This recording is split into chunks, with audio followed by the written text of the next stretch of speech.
Guys, lagi rame nih yang ngomongin soal pembekuan atau pemblokiran nomor rekening. Jadi mungkin ada banyak sekali kekhawatiran gitu ya di antara para netizen yang mana soal pembekuan dan juga pemblokiran nomor rekening. Tapi tenang aja ya guys ya. Jadi pembekuan atau pemblokiran nomor rekening itu bukan berarti saldo kita itu akan hilang ya, enggak.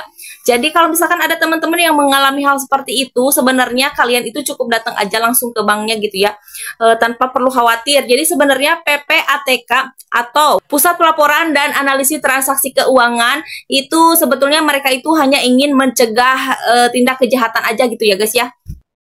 Jadi biasanya berapa lama gitu status ke rekening menjadi dorman itu biasanya ya guys, 6 atau 12 bulan itu tidak ada transaksi atau kegiatan ya guys ya. Jadi maka status rekening kita itu akan menjadi dorman.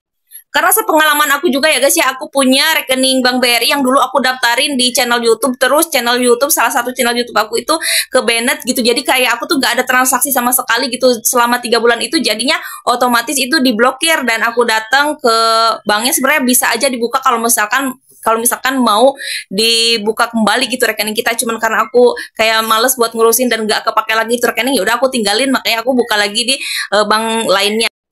Dan walaupun pihak bank itu juga diawasi oleh OJK ya guys, cuman PPATK itu ingin melindungi dari tindak pidana gitu ya guys ya, karena pada tahun 2024 itu sekitar 28.000 lebih rekening yang telah berasal dari jual beli rekening itu dipakai buat deposit judul gitu ya.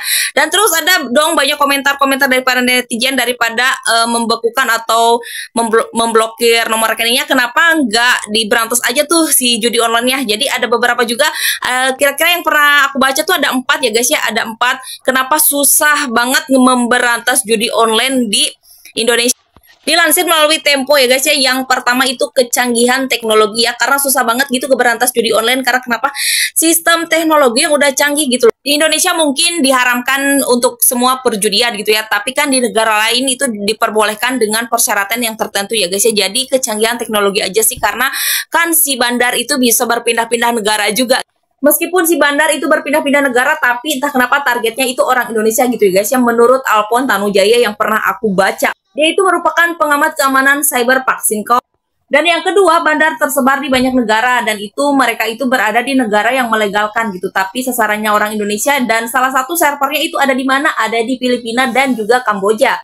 Dan alasan yang ketiga kenapa sulit memberantas judi online, karena untuk transaksi itu tidak hanya dilakukan melalui rekening bank aja gitu kan, ada kan sekarang kan yang dompet digital. Dan yang keempat, perbedaan regulasi antar negara. Dan seperti yang pernah aku baca melalui Tempo ya guys ya, kan bisnis judi online itu tumbuh subur di negara yang melegalkan seperti Kamboja. Namun kan pemerintah kita juga tidak bisa menghentikan tindakan seperti itu di Kamboja gitu. Jadi sulitnya untuk meminta otoritas dalam menindak praktik tersebut.